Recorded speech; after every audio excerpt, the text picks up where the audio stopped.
UNPAVED, Sean Salisbury here. We're bringing authentic, real stuff to you. Hardcore opinion. Sean Salisbury, former NFL quarterback. 29-year-old Sean Salisbury, his second start as a National Football League quarterback.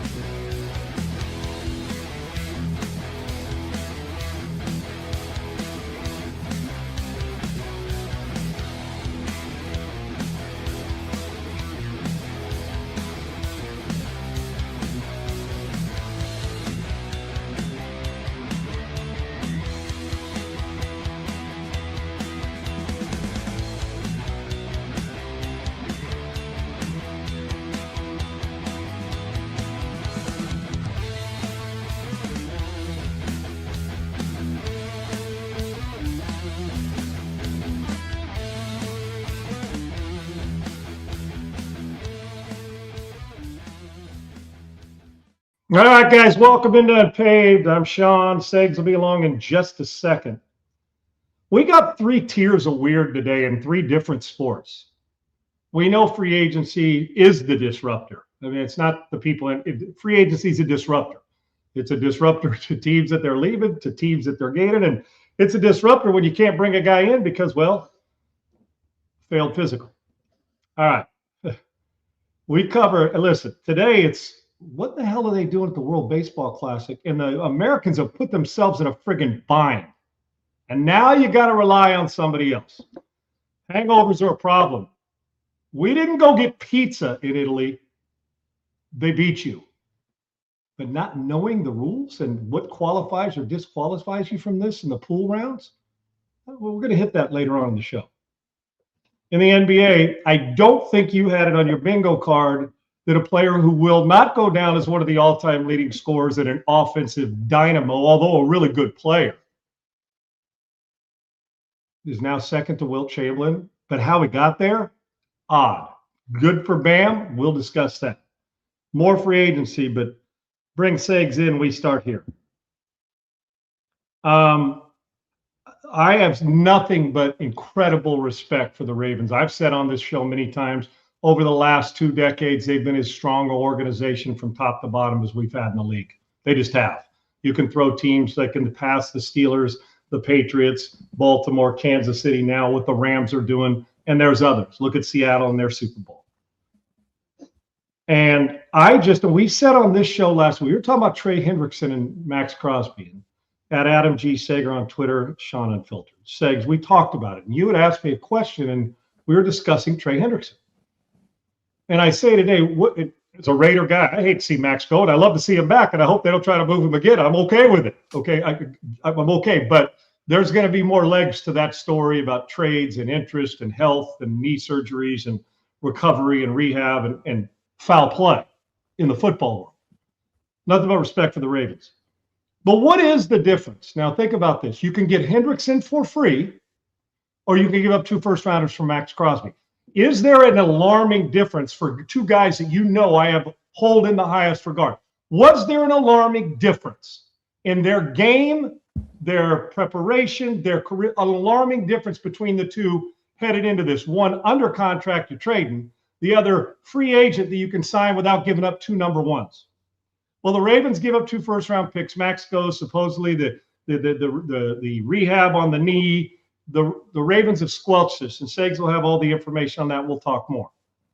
But what bothers me about this, Segs, is if you were the Ravens, who was a smart organization, if you knew going in about Max a little bit, but you knew Hendrickson's a free agent, and unless you had a great gap between Maxx Crosby and Trey Hendrickson, that you knew going in, why would you do this deal and open yourself up to criticism? Because it feels weird. You got Max cheaper, no first-rounders, and you get him as a free agent and got him at a contract. You sign him as a free agent. And Crosby, well, they squelched the trade with the Raiders, and the Raiders now still have to give back their 2 first-round picks. And as we sit now, unless something's happened in the last 15 minutes, Maxx Crosby's still a Raider.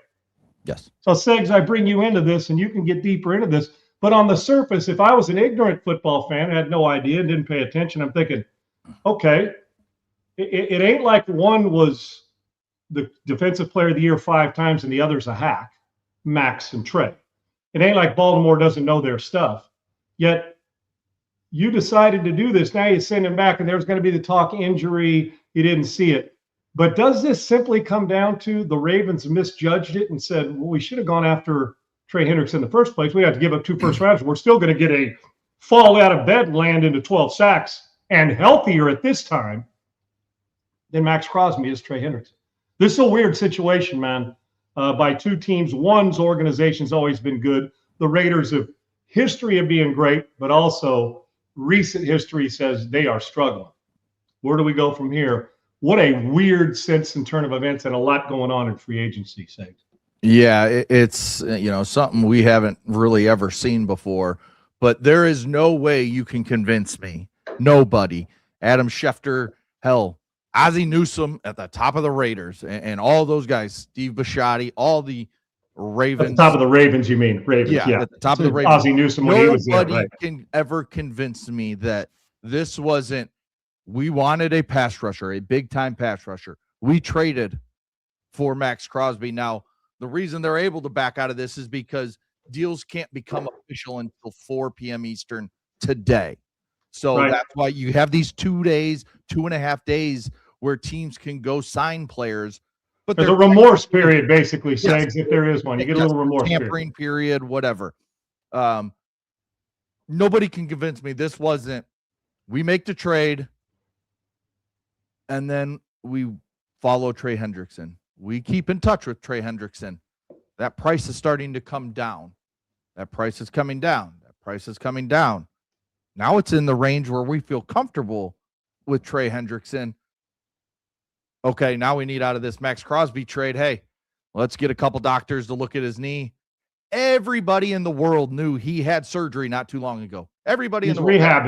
He's rehabbing. Every team that was trying to trade for him knew he had surgery. The Ravens knew too. If you didn't, you're not paying attention to football. Well, yes, of course they knew. And it's just the fact that they used it as an excuse. And you know what? If the NFL allows it, I guess they can get away with it. But if you don't think this is shitty, then, you're not really paying attention, because this screws up a lot. Not only just the Raiders, but players the Raiders have signed. Because now all of a sudden you have $30 million back on your books that you didn't think you had.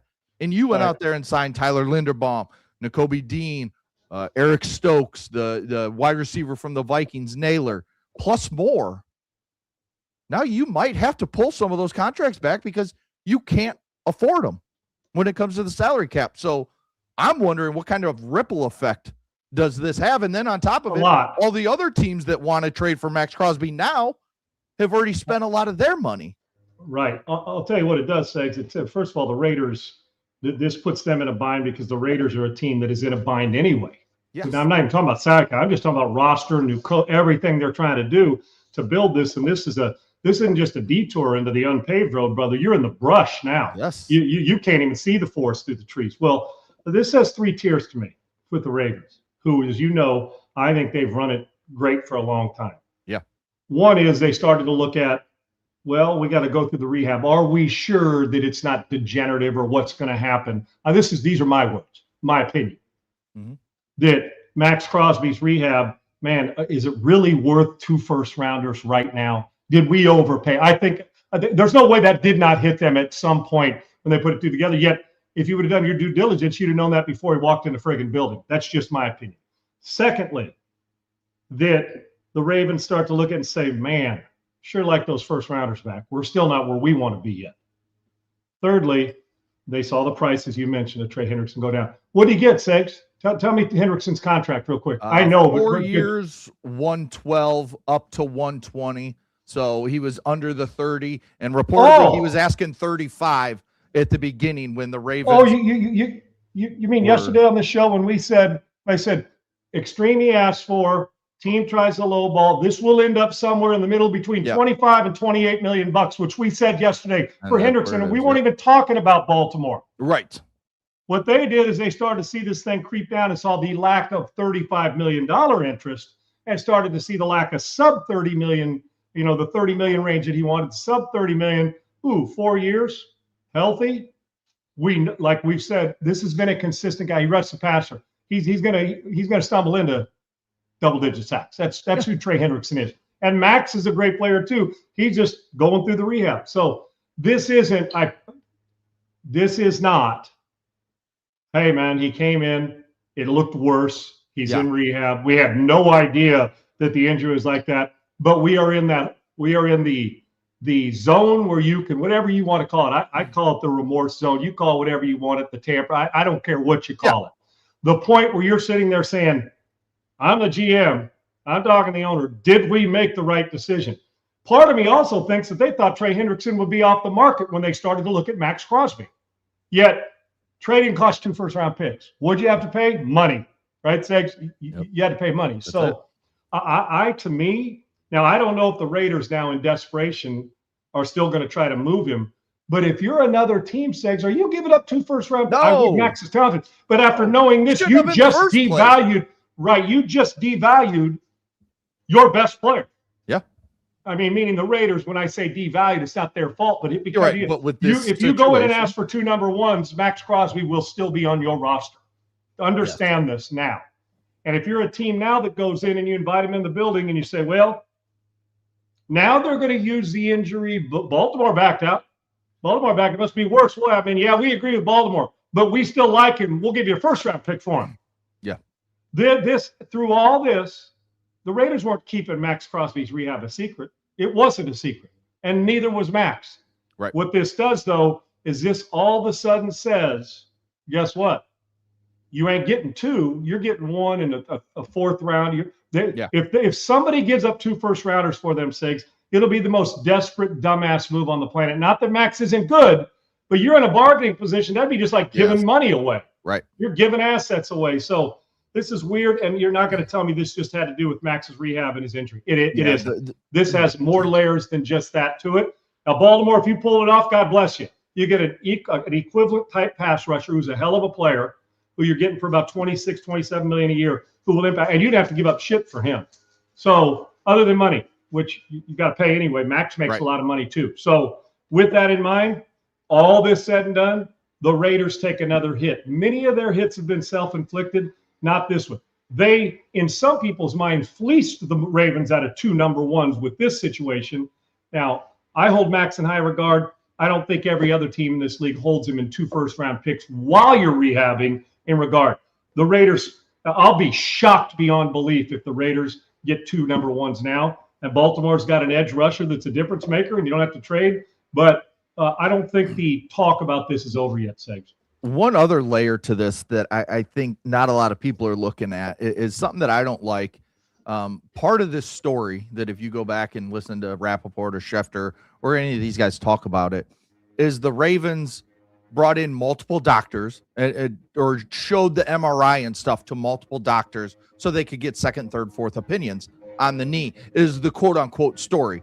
The more I listen to Adam Schefter, he's just a mouthpiece for these teams. So, I mean, it's bad listening to Schefter lately. But anyways, one of the doctors that got to look at this MRI and told the Ravens, hey, maybe, I wouldn't pass them, blah, blah, whatever it is, was Daniel Cooper, the Cowboys doctor. I don't think we should have, I think each team should have their own doctor, but guys, I don't like sharing the information or showing the MRI stuff to other teams because soon as they backed out, the Cowboys were one of the teams interested. Now, all of a sudden, they're like, nope, we got Rashawn Gary. We're good. Well, no, I mean, Maxx Crosby's double the player Rashawn Gary is. And if you wanted him then, why wouldn't you want him now? Well, one of your doctors has already seen it, and you don't have to worry about trading 2 first rounds or a 1st and a 3rd or whatever. I don't know what it is about the doctor's part I didn't like here, but other teams' doctors seeing the imaging that the Ravens didn't sit right with me. It feels to me this whole thing like a HIPAA problem. Maybe I don't understand those HIPAA laws when it comes to the NFL, but it feels weird. I know what the combine says. You go through and 74 doctors, there'll be 4 from 4 different teams sitting in that they're I've been through it. Yeah. I've blown my knee out twice. Matter of fact, they poked and prodded. I should have had a 3rd knee surgery after I was done with them at the combine. They moved it around so damn much. But with that being said, is Max wasn't at the combine. Right. It almost feels like if you want to know about Maxx Crosby, do the damn thing, do the MRI, and bring him in your damn self. We're our team doctor. It should not, to me, unless the player goes out and asks for a second opinion. I don't know why the team's allowed to throw a second opinion on you outside your building. Outside your building. Yeah. That is not, I'm talking about that is not part of your team, especially, the trade goes down. It's like, well, now in the end, if the Cowboys felt that way and then they backed off, they would have felt that way anyway, because, well, if they were thinking about trading for Max or did and bring him in, well, then, and want to trade, you'd have to do a physical on him too. And if you're going to find out the same thing, it just feels a little invasive outside your building. But the bottom line is, it is really hard for me to believe that, and yes, insiders can make things happen and make things unhappen by they feed them the information. There's no doubt. It can make things happen. But I also know this, that Maxx Crosby sitting in, Max still going to get paid and get his. And I don't know if it's going to be a Raider or somewhere else, but Trey Hendrickson fell into a great situation and the Baltimore Ravens milked it perfectly. Now we'll see if that holds up when the NFL gets involved.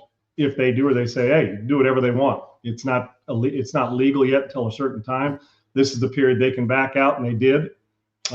We know now, no matter what, Maxx Crosby's not going to be a Raven unless they decide they want to. That's not happening. Yeah, and real quick, the great surgeon Neil Atrash, who has done countless surgeries on all these guys, including Maxx Crosby's knee, and is following his, rehab since the surgery and everything, said they just did imaging not too long ago and everything looks good. If anything, he's a little bit ahead of schedule. So you got the guy who did the surgery that is world renowned for these type of surgeries when it comes to athletes.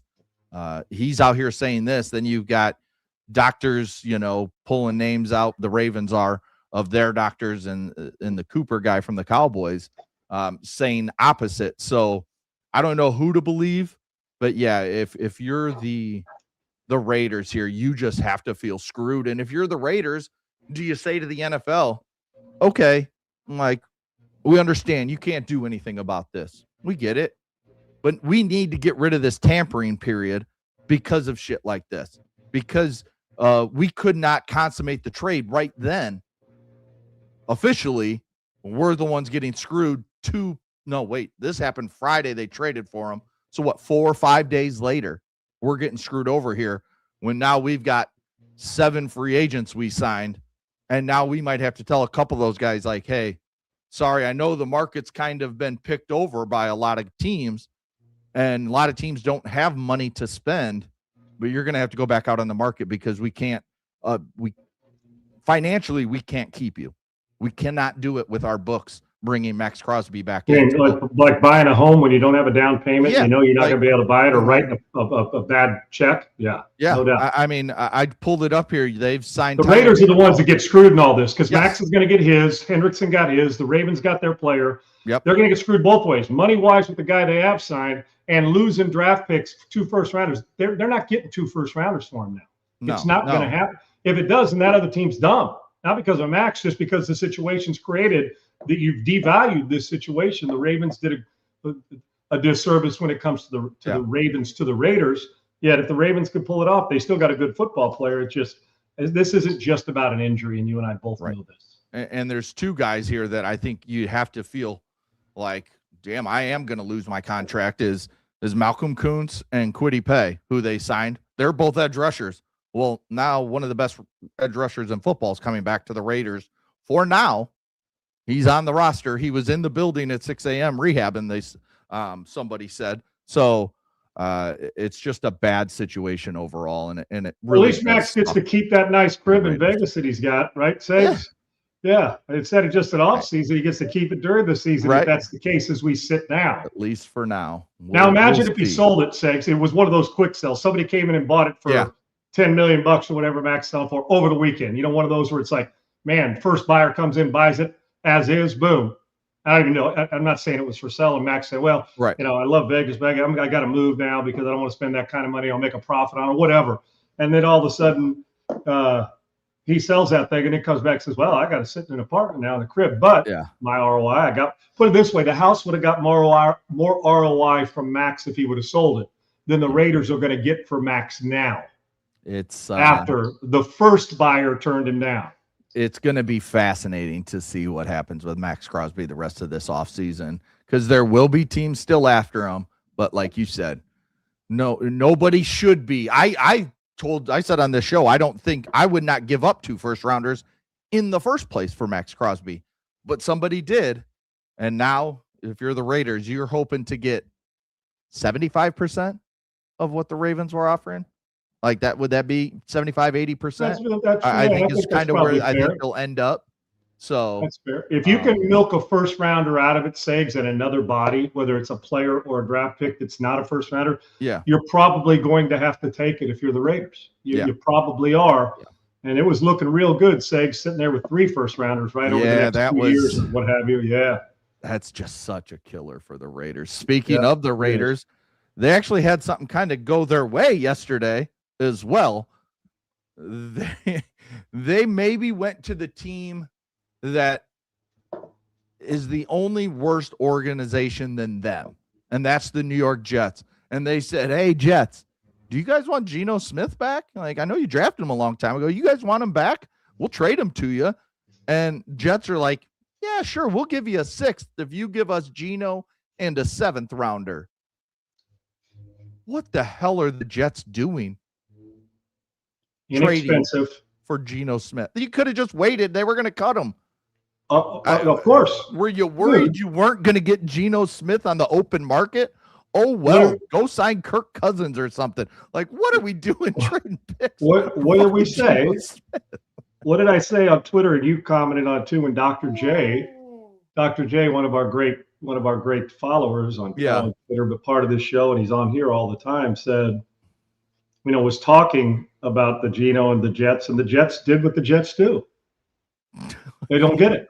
Now, what are we doing here? Yeah, if you know they're going to cut him and you're going to get him, maybe you just didn't want a deal, Segs. You're thinking, well, a late round draft pick, maybe there's one other team interested. We don't want to get into some sort of a bid. Let's just get him now for this. And it's like that guy who doesn't get drafted. It's the 6th round and we're pushing late in the draft. And you're like, I don't want to get drafted now.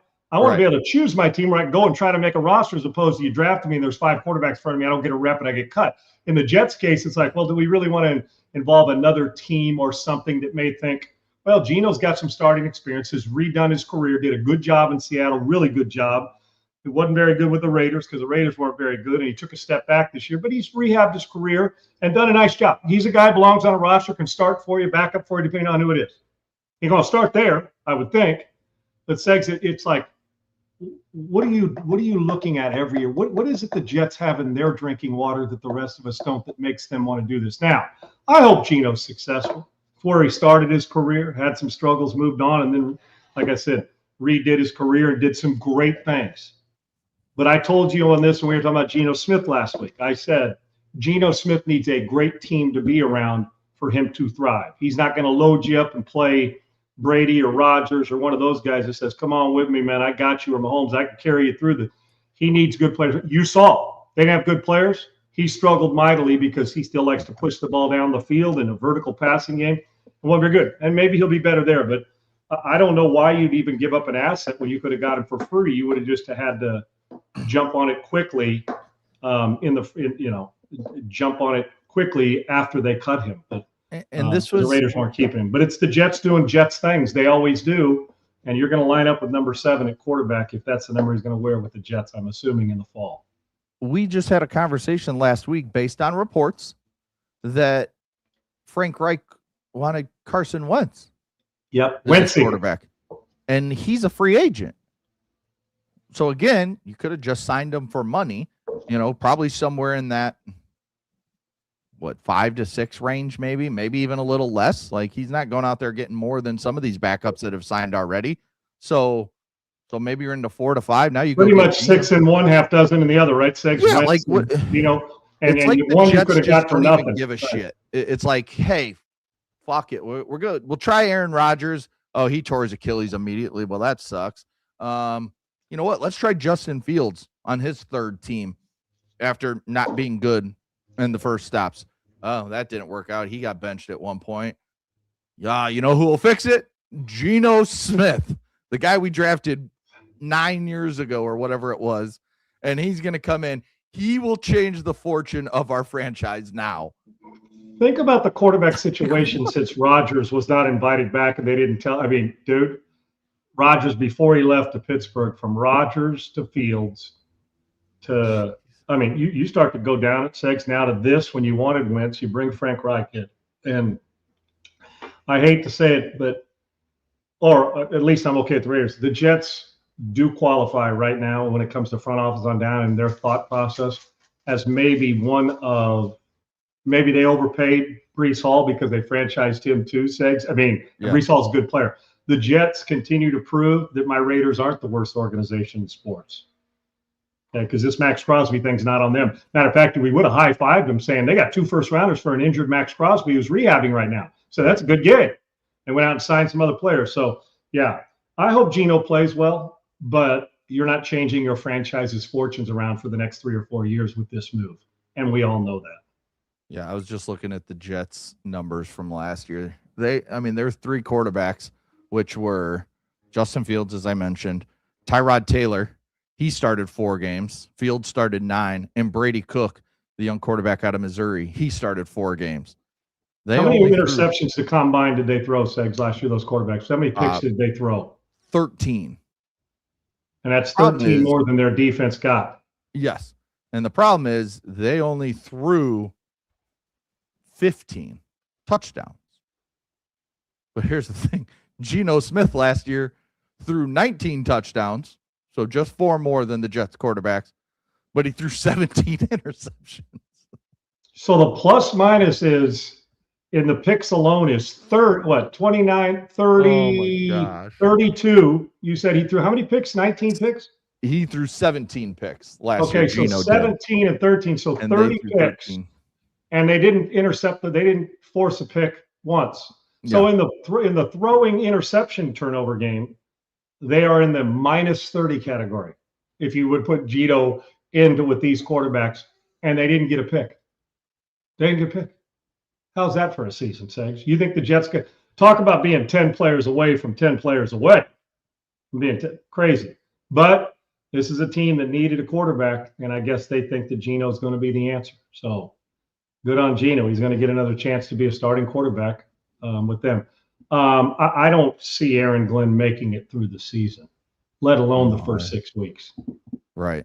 And I like AG, I do, but part of it's him, team self-inflicted, him, and he was brought in as an expert defensive coordinator, and their defense was putrid on the turnover category last year. They got a long way to go. I can't imagine.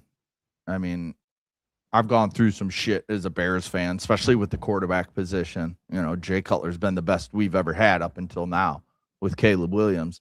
But hell, Rex Grossman went to a Super Bowl. They were close to going to a Super Bowl with Cutler. I mean, the Jets, yeah, they had that little run with Sanchez, but then they ran him out so quickly. And it's just been, I mean, who's their best quarterback over the last? And the Jets? Yeah. But Chad Pennington? That's what I was just going to throw out. Back to Vinny Testaverde, Boomer Esiason? Yeah. Like, I mean, about that. Like, Sanchez team went the farthest. Yes. They ran the ball, led the league in rushing, really good defense. AFC championship games, I think. That's exactly right. Yep. And remember, I think that was Schottenheimer was their coordinator in those days, and that's the run game they got to and Rex was the head coach. Yeah. If I'm not mistaken. Yep. And this is a great stat. Yeah, this is a great stat that we cannot leave out. Garrett Wilson, last game last year was October 12th. He had right around 400 yards, I think, receiving. Do you realize he led the team in yards, in receiving yards last year? Yeah, I'll look at it. He was done before Thanksgiving.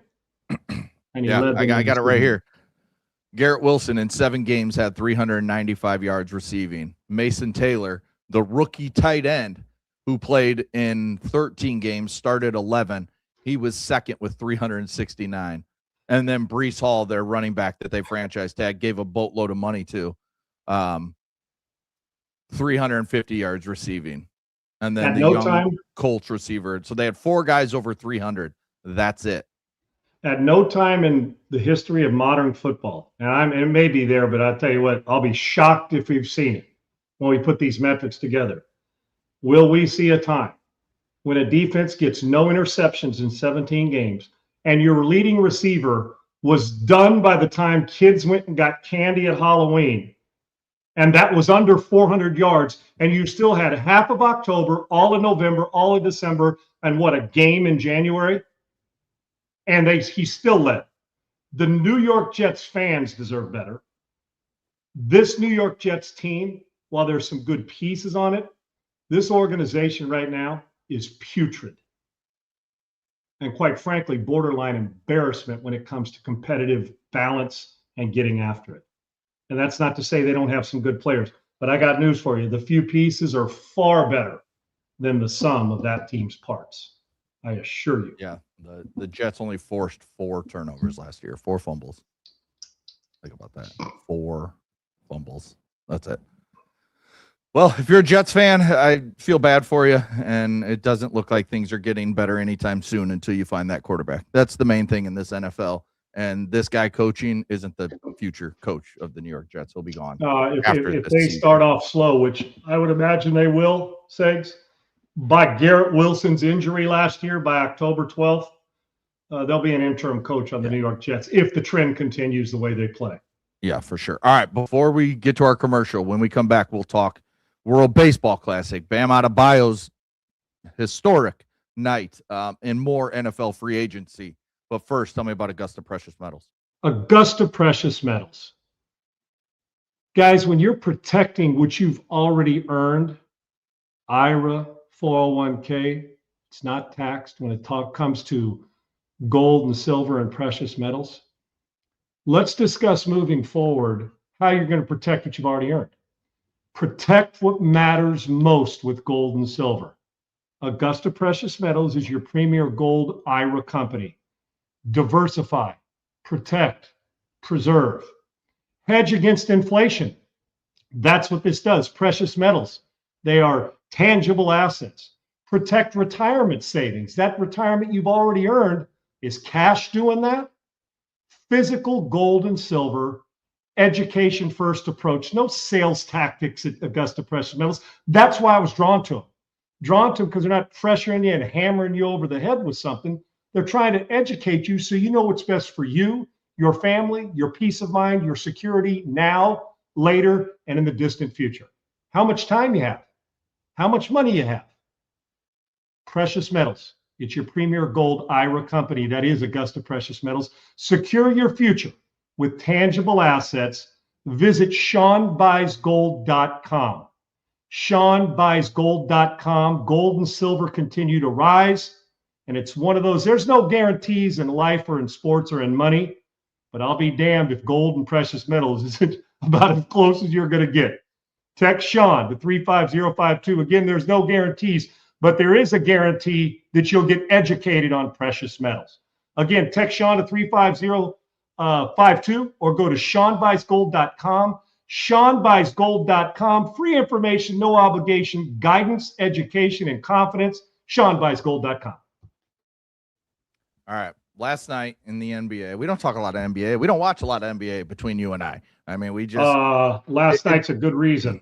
Yes, 100%. Historic night, and I put it in quotes because how we got there has a lot of people talking. Bam Adebayo of the Miami Heat breaks Kobe Bryant's modern day record of 81 points. Bam scores 83. Of course, Wilt with the 101 long time ago. Sean, this is how we got there. I got the box score right here. 83 points. Field goals, 20 for 43. He shot 43 field goals. 3-pointers, 7 of 22. Here's the kicker, Sean. From the free throw line, he was 36 of 43. He shot 43 free throws in a blowout. So that means he shot the ball 86 times when you count field goals and free throws, and he scored 83 points. Oh, and then to make it even worse, end of the game, he's still out there. It's a 30-point game at this point. We've got the Miami Heat fouling so they can get the ball back to get it to Bam. We've got the Wizards just fouling Bam instead of like trying to play any defense. They were just fouling him. And the amount of foul calls that Bam Adebayo got, because I've seen some stuff on Twitter where they show like every time he was fouled, and I saw them all. There was at least 6 or 7 that I was like, dude didn't even touch him. But yet, hey, he's on that roll, and you got to get him the points, because what does the NBA need more than anything right now? Positive press. Well, I think the way he got there is giving them more negative press than positive press. So what'd you think of the historic night of Bam Adebayo last night in his 83 points? Congratulations to him. Yeah, I mean, cool for him. He got there. His girlfriend's a pretty good player too. So she is very good. Yeah, pretty good player. So they can go on that driveway and shoot jumpers all the time and compare who the better player is, because she's really good. I'm not mad at him. No, at all. I mean, they got to turn you loose here. Yeah, Sort I get it. Instead of saying, "Hey, pull me out," this is I get it, Sage. I do, and you just keep shooting. I do, and nobody's going to mistake him for Kobe Bryant or Wilt Chamberlain. And I can assure you, when his career's over, and this is a good player. He's a very good player, and there's a lot of talent in the NBA. We'll get to it. What is that? When we look at the top 50 scorers of all time, Segs, guess who's not going to be in it? Bam. What does that matter? No, but this isn't what you call a prolific scorer. This isn't, Pete Maravich with the ball, or this isn't Jordan with the ball, or Kobe or Wilt. But Spoelstra keeping him out there, and I have a lot of respect for Spoelstra. People were running 2 and 3 and 4 people at him to foul him. They were also fouling the opponent to get him more minutes to stay on the court and get more chances at the record. At some point in time, you almost get to a point where you say, "Man, pull me out, because this is going to turn 180 degrees the wrong way." And here's the bummer: is instead of celebrating a phenomenal performance, and then you look, as you mentioned, 80+ shots, let alone 80+ points, is you're taking what was a historic night for him and for the Miami Heat. Hell, the guy had 30+ in the first quarter. And now it's going to turn into, what are we doing, Spoelstra? You got more credibility than that. Yep. There is no way Pat Riley sat up there. I don't care what he tells you. There's no way Pat Riley sat in those stands watching this game thinking, "That's my guy," or up in his in his suite. That's the way to do it. I mean, proud of his player, but I don't see Pat Riley doing that when he's a coach. That's just my opinion. Now, with that in mind, so Bush League's not the right word. Kind of tacky the way he went and got it. But good on Bam. I mean, hell, dude, it's going to take a handful of guys 6 games to get to the free throw line. That scores to get to the free throw line as many times he did. He got it. Good on him. The way he got it, you're not telling me it's better than the dude that did 81 for the Lakers, and you're not telling me the other one that got 100 for the Lakers is better. And I'm not mad at Bam. I think it's the surrounding part of it. It looked a little Bush League, and I can tell you this about the NBA. You talk about beg, borrow, cheat, and steal for pub and look. Many talented players, the product is borderline. Even I take that back. It can be unwatchable so many nights. And we shouldn't be saying that about an 80+ performance, but we are. You can't make this stuff up. It felt like he was playing against a high school team last night. And that's how that team played. Yeah. And I just don't like the overall way he got there. Now, listen, am I trying to shrink his performance? No, but I didn't need to. They shrunk it by the way they went about it. Yeah. Good on Bam. Not a good look for Spoelstra. The Wizards, not a good look for them, but they've had plenty of those. Yeah. And the Miami Heat. Nobody's going to mistake the guy in the middle for the 2 guys left and right of him when it comes to scoring. Bam's a good player. Last night was a the way they went about it was that's not good NBA basketball. It was a bit embarrassing, but good on Bam, and congratulations. You and your girl, who is a great player, can have some fun stories about who the better player is in their sport. There you go. He went into last night averaging 4.9 free throws a game. So just a tad under 5. Now, after one game, and this is 58 games into his season, now he's averaging over 5.5. His free throw attempts per game went up over a half a free throw in his 58th game in one night. One night. Segs, who is Asia Wilson's the better player in her sport than he is in his? Oh, for sure. Yeah, isn't she like the 4-time player of the year or something? Yeah, right. Like MVP. So she is, because he's not the MVP, but he's a really good talent. But he'd come home and she could probably break down his game as good as anybody can because she's dynamic on the court. But this, Segs, we're not going to celebrate. This is going to come and go fast, other than the controversy that surrounded it. We're not going to celebrate him very much, and it's a bummer for him. But unfortunately, that's an alarming stat too. Averaging less than 5 a game, and now you're averaging 5.5 free throws a game after a 43 times to the stripe. And I'm not going to lie, when you brought up his wife, I saw the video of them talking after the game, and then you brought it up here in the show, and I know who she is. I couldn't give you a name. I was sitting here trying to come up with her name that entire time you were talking, and then you finally said Asia Wilson. That's it. Oh, I had her name. The only reason I didn't say it earlier, I didn't want to put shade on Bam's performance, because everybody knows that she's a dominant player, whether you know the name or not. I do know the name. I'm trying to do it, and then I finally said, you keep saying it's girl, Sean. Just mentioned that she's actually not just good; she's the best player in the league, more than likely, on a regular basis. She is. So she is right, and so. It was now she's got something to shoot for, but she's a good player. But Segs, and that's the best player. Think about this: that's the best player in the league, and you had to reach to the clouds to find out what is it again. But I finally said I can't keep going with that. She deserves more respect than just to be called his girl, because we would probably say, oh, that dude that's Asia Wilson's girlfriend, right? Yeah. No, wait. That dude that's Asia Wilson's boyfriend, which is Bam, and the Bam's girlfriend, obviously, Asia Wilson. But she's better at her craft than he may be at his. But he's been to All-Star. He's a good player, Segs, and we know that. But he's not. This is, if you would have told me that was Shai Gilgeous, or even a Trey Young, guys like that, Segs, or the back of the day with Harden or somebody, right? Then we said okay, but. I thought the way they went about, and I understand you want to keep your players happy, Segs. You don't want players mad. Oh, you're at 74 points. I'm pulling you out, man. Can't do it. But then you're saying, well, just go get them the right way instead of running people off the line to go foul the other team so you can stop the clock and get more chances for him. And he gets fouled and goes to the free throw line. So, triple, double team, quadruple teams last night. The way they went about it was weak, but you still have to put the ball in the basket for that many points. But it looked like a boys' club game I'd go to when I was about 12, Segs, where one guy's just better than everybody else. Yes. Back to the NFL. Talked about this yesterday, and turns out that he can get there.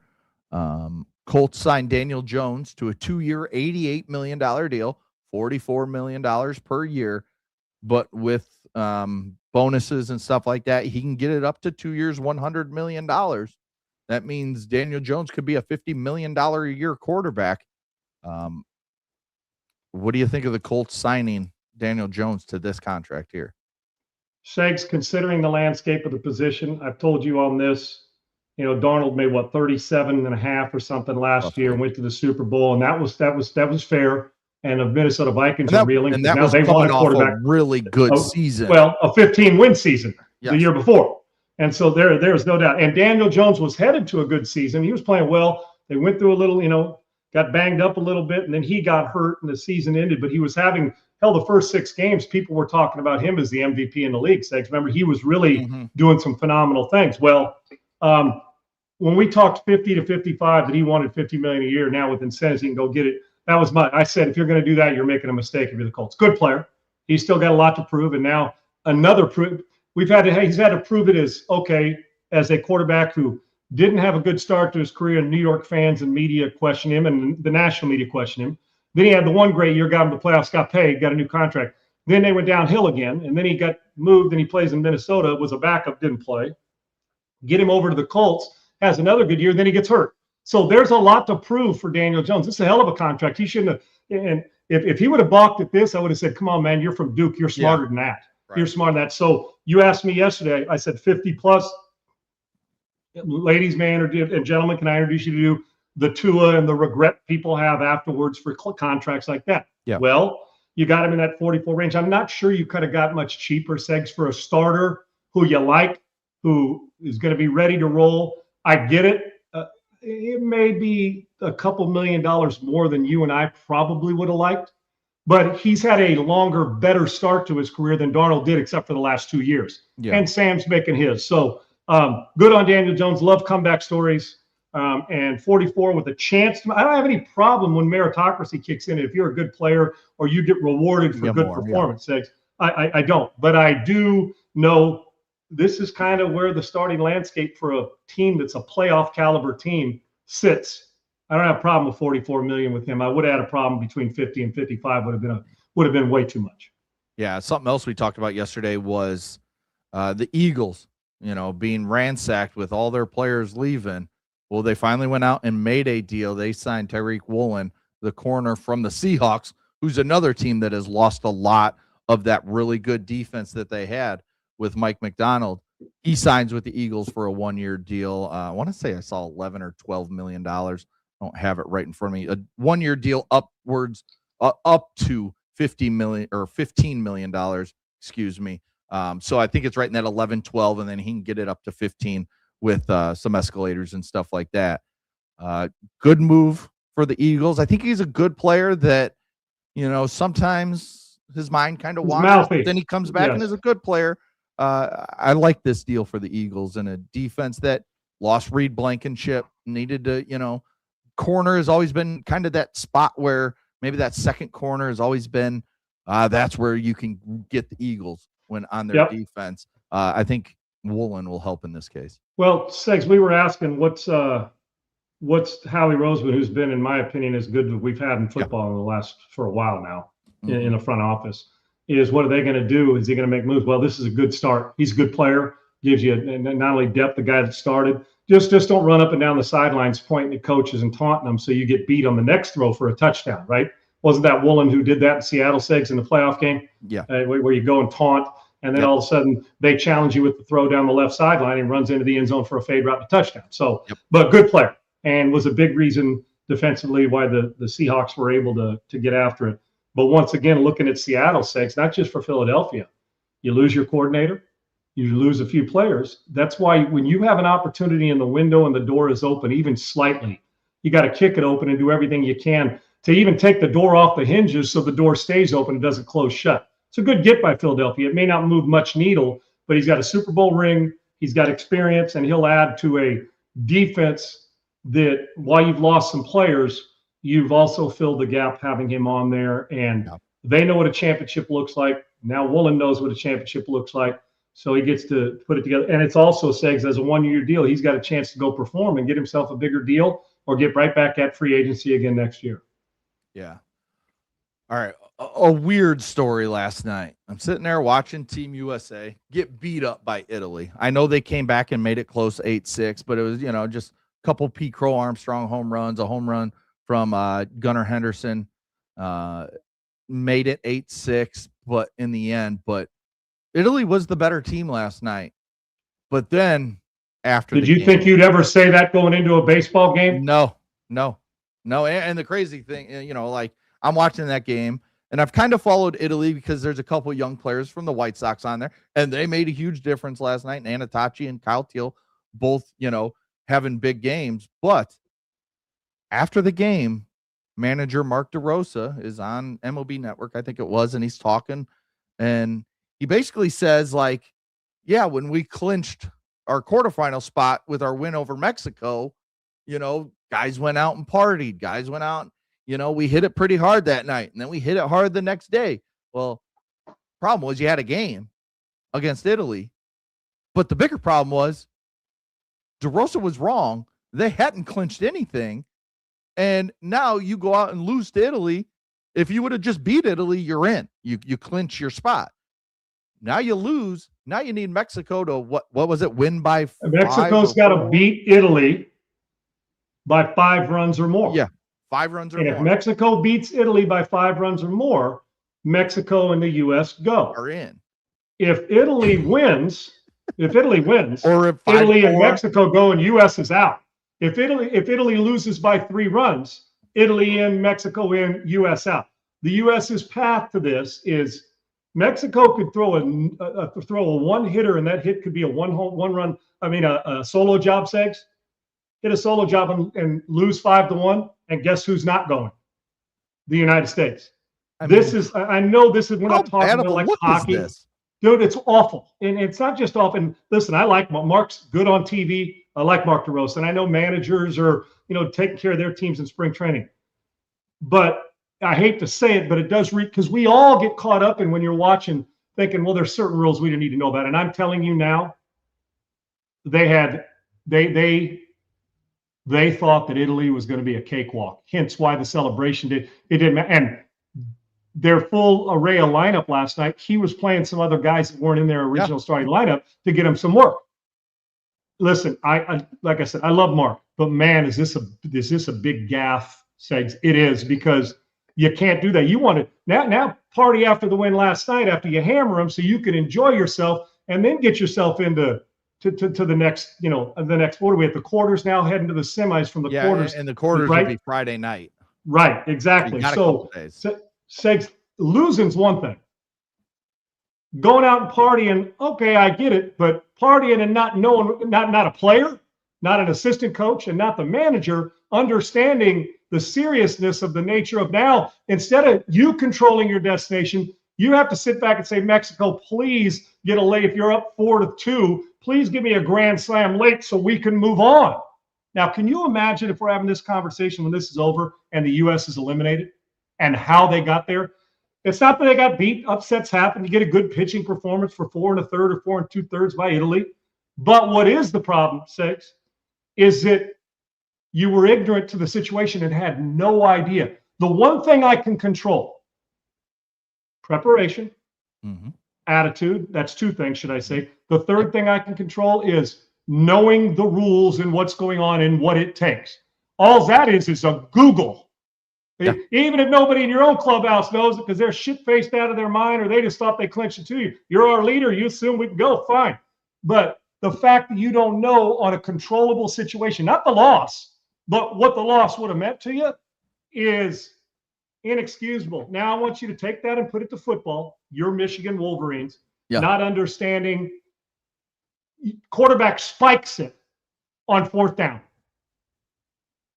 You call a timeout you didn't have. You run out there on special teams and your holder is over there dicking around on the sidelines, comes out late. You have to use the timeout. You have nothing less. You don't get the timeout because you didn't have one. You get penalized, move back 5 yards, and then it's too deep and the ball falls short by the kicker and you lose by 2. Right. That's what this is. Aside from the fact that, no offense, we should never be losing to Italy in a baseball game. Even though they got good players, stop it. How many guys on their team are starting on this team, Segs? None. Major League. Say it louder. No, not one. I know they happen if you played the course of you played a team 14 times in the I get all that. I'm talking about a one-night thing with the urgency that's involved in this. Yes. It is. Or Segs, U.S. hockey team pulls its goalie when it's 1-1. Yeah. Right? I said, I thought it was 2-1. I didn't know boom, empty netter, and you lose the gold medal because of an empty. Listen, Mexico may go out and hammer Italy. Great. They got good players. But still, can you imagine now you're going to be watching this thinking, oh, hell, what's going to happen if we don't? But this is going to follow them around a long time, even if they do move on, Segs. But now they're relying on somebody else. The best thing in life when it comes to sports is you get to control your own destiny, and they no longer get to do that. That's an alarming situation last night. I saw the perfect tweet today regarding this situation. And, it's something with my boys being in youth baseball and travel baseball. And, we have a tournament this weekend. The tweet was the U.S. needed a travel baseball dad that it followed. Every team has one that just knows the rules down to the littlest minute detail. Like he wrote the rules. Knows them like he wrote them. Yes. And our team, we have that guy. We always go to him and be like, he's not in the dugout with us, nothing. But it's like, hey, what's this rule? Or what do we need here? Or he'll just send us text before like, hey, you guys need this, this, and this. to advance to this part, or this is who somebody. That's what they needed. You need a helicopter rules guy. How do you not have that guy with Team USA baseball in the World Baseball Classic that only happens once every 4 years? Even that's for like deep rules. You say we'll never even get to that layer. Right. This is a layer you say the run differential comes into play. Oh, it's easy, but you're exactly right. You know who it is? And I mean this affectionately because our guy Russell Baxter. I worked with Rusty on ESPN for 12 years. He knows everything. We'd be sitting on Sports Center or NFL Live, and all of a sudden someone would come across or commercial break or somebody else is talking, or you come out of break and we're going to discuss the NFL schedule or, hey, man, who was the last team that won a Super Bowl that threw for less than 200 yards? Dude, I can know say, hey, Rusty, he's sitting back and where all the research is. Hey, Rusty, before I could even finish the quote, it's back on a 3x5 card sitting next to me. Hey, Rusty, who was it again that threw for less than 200 yards or 150 or less and threw less than 20 times and won a Super Bowl? Sean, that was Bob Greasy in 1972, right? Oh, 14 to 10. And it's like, and Rusty, what about that rule that changed when it was a 1978 rule, but it changed this way on the overtime? And boom, before you can even finish the question, he's got a 3x5 card sprinted out to you before the commercial breaks over. Right. That's what that is. That guy who he's like this annoying dude, but he's only annoying when you need him, he's the most valuable dude you got. Yes. Not Rusty being annoying. Hell, Rusty was valuable. I'm talking about the baseball terms. That guy who doesn't hang around the dugout, isn't part of the players, but the second you mention it, he hands a card to you and says, oh, here's the rule, coach. Yep. Rusty was so good at it, Russell Baxter, that he's like, Russell, I didn't even finish the question. Sean, I can read your mind. And it was there. It's like, I can't do a show without somebody that good because it'd take me 20 minutes to find what he found in 8. And you know where he did, Tegs? The dude's recall. Russell Baxter, this is my love for Russell Baxter, is Russell didn't have to look it up. He knew. If I said right now, texted him, I said, Russell, who was in the 4th Super Bowl? Where was it played? Who won? Dude, before I finished the question, that text would come back. He wouldn't even look anywhere. He's got it here. That's a guy you need. And the U.S. needed one last night and didn't get it. And they needed one after their last victory, Segs, to prepare them to come in to play Italy and understanding the height of the importance of that game. Yeah, something else cool from the World Baseball Classic that me and the coaches of my son's baseball team were talking about. There's a moment you see on camera where Shohei is talking to Muni Murakami, who just came over, signed with the White Sox, and he's just sitting there, just very discreetly talking about his load and his swing, and just kind of, hey, bring your elbow up a little. You know, you can just see him kind of messing with him, and they're talking in the dugout. And then it was not 5 minutes later, Murakami comes up and hits a grand slam. And then he comes to the dugout and he's, giving Shohei a hug and stuff. I mean, the greatness of Shohei Ohtani is just insane. I mean, literally, he's just like, if you watch the video, you just kind of, hey, pick your elbow up a little bit and then do this with your hands. Simple, right? Just sip a little shit and boom. I mean, Murakami hits hundreds of home runs, but just there he is in the dugout with his guys from Team Japan who are so close with each other that he's just working with a buddy. Just, hey, do this, and then boom, he hits the grand slam. It's just like, it's a good student. He listened. Shohei is just that guy right now that you just look at and you're just like, holy shit. Like, Segs, you know how we look at people and we overuse it where we'll see somebody and we'll say, I can't find any other adjectives to describe him. And I can actually find 10 more, right? Do you really can? Yeah. I don't know if you can with this guy, honestly, with Ohtani. I don't know what other, if there's something nobody's used to describe his presence, impact, play, epic nature, whatever it is, however you describe him in the right way when it comes to playing. Yeah. I'm not sure there's anything left to describe him. And he keeps getting better, which is a frightening prospect for the rest of baseball. Fully healthy, if he's fully healthy in both, dude, at 80%, he's better than 98% of the guys in the league. Think about that. And we're talking about the best of the best of the best. Pretty scary, man. Good on him. And, you could say this, and those Japanese players, coachable. Okay? Very coachable. Listen to the GOAT. When the GOAT talks, listen. Yes. If Michael Jordan has a little inspiration for you on how to play basketball, I would suggest you listen. Yes. If Ohtani decides he has something to say, or any of those guys, I suggest you probably take whatever time you have and sit back. If Wayne Gretzky wants to talk to you about how to put the ball in the net or pass, I would suggest that you listen. Yeah, and real quick, even if it's regardless. Jared M brings up the Cal Raleigh situation with Randy Arozarena, teammates in Seattle, and Arozarena comes down to shake his hand, and Cal looks at him, says something, and basically wouldn't shake his hand. Now, these are teammates, and Arozarena was not happy after that game with Cal Raleigh doing that to him, kind of showing him up, kind of making him look bad. Embarrassing someone's hand. Yeah, you get embarrassed if someone doesn't, and so he was rightfully upset. What'd you think of that situation, real quick, before we get out of here? It was odd, which tells me, Seggs, is it just that good sportsmanship isn't, well, you're playing for another country even though we're teammates, right, Seggs? It's just that, hey, man, hey, good on you, but good luck and the rest of it. I'm just talking about from my perception because we really don't know the reason. Arozarena's a lightning rod because of his energy, Seggs. You know that. He plays for a different country, but now how do you go back and fix that during the regular season, right? You know what I'm saying? As teammates, I don't know if it's something that Arozarena has done or he doesn't like the showboat. Cal Raleigh's better than that, or at least he should be. I mean, but Seggs, I don't know the depth of why this is. Did they have this problem while they were teammates and they just dealt with it?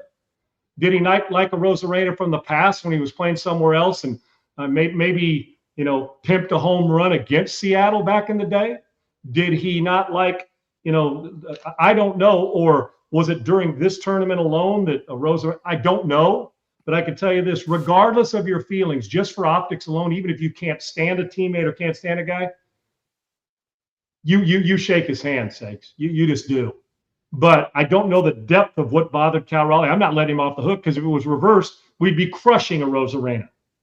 Because he's the MVP and a great player, it doesn't mean that Cal Raleigh, or second in the MVP, should I say, but hitting all those homers, doesn't mean that Cal Raleigh is above criticism. But I don't know why. Bad optics. But this feels, I'm waiting for the response on Cal Raleigh to say, well, oh, man, I misunderstood. We talked. There had to be something deeper than just why he didn't shake his hand then, Seggs. There has to be, in my opinion. I guess after Cal Raleigh just basically insisted there's no beef. And I didn't see what them. Said. Yeah, I mean, all he really said was he insisted there's no beef between them. But, I mean, Arozarena came out after that game, and he led a pretty profane-led speech towards Cal Raleigh. And tirade, So, I mean, listen, it only takes a second to give a guy dapper shake hands, and especially when he's on your team. Hell, even if Arozarena wasn't on the team, Seggs, you shake the hand and move on. Nobody said you had to have you see guys after football games run across, they don't want to talk to each other, shake hands and move on with a quick handshake. Go ahead. But this is a dude that it's a teammate of yours. This had to go deeper than just that. If there wasn't any beef between the two, there is now. Yeah. Because if I'm Arozarena, I'm like, dude, what's this about? And when you get to the bottom of it, and I don't know, I'm not going to listen. Maybe we make a bigger deal than it is, but the optics made Cal Raleigh look a lot worse than Randy Arozarena. Yeah, it pissed Arozarena off. That's all I know. I don't blame it. Wouldn't it piss you off? That's it. The ultimate sign of disrespect, you go to stick your hand out, aside from being spit on, the ultimate sign of disrespect with a grown-ass man is when somebody sticks their hand out to shake it, and you stare at it like it doesn't matter. Even if you hate him, shake his hand and move on, and then whisper to him, I'm coming to kick your ass. That's fine. But the optics were awful, and Cal Raleigh should know better. And I love Cal Raleigh, and Arozarena is a good player. This was a weird situation that you don't normally see. And I understand U.S. versus somebody else, but even then, all the more reason why you extend that hand to what? That's exactly right. Just look bad, man. Bad look. All right, thanks for watching Unpaved, the flagship show for USC football, Houston Texans coverage. Get to YouTube, like and subscribe at Unpaved Sean Salisbury. Get all the notifications for when we go live. Follow Sean at Sean Unfiltered, myself at Adam G. Sager. Thanks to Bailey, Laura, all our viewers, commenters, everybody. That's why we do the show. Bailey and Laura make it look and sound great. Get all our social media out there every single day. We'll be back tomorrow, Thursday. Maybe we'll have more of this Maxx Crosby situation. Maybe something will come out today that says Raiders still looking to trade him? No, they're pulling back. What deals get changed now with this decision by the Ravens to pull Maxx Crosby back? So many layers to this that will continue to follow over the next couple days. Segs, as we say bye, tomorrow we'll talk about how the Jets are offering 5 first-rounders for Maxx Crosby. Yeah. Because they happen to miss the fact that the Ravens didn't want to. Like, wait, Maxx Crosby's available? That's what Yeah, they just figured Give that them out 5 yesterday. first-rounders. This is how we do it with the Jets organization. Well, yeah. Oh, it's fluid. That this ain't the end of talking about Maxx Crosby and where he's headed. And we will have a resolution for Team USA because Mexico, Italy is tonight on Fox Sports 1 if you want to watch and see if Team USA makes it to the quarterfinals of the World Baseball Classic. We'll be back tomorrow, 1 p.m. Eastern, noon Central. We'll talk to you guys then. Peace. UNPAVED, Sean Salisbury here. We're bringing authentic, real stuff to you. Hardcore opinion. John Salisbury, a great NFL analyst, a former NFL quarterback.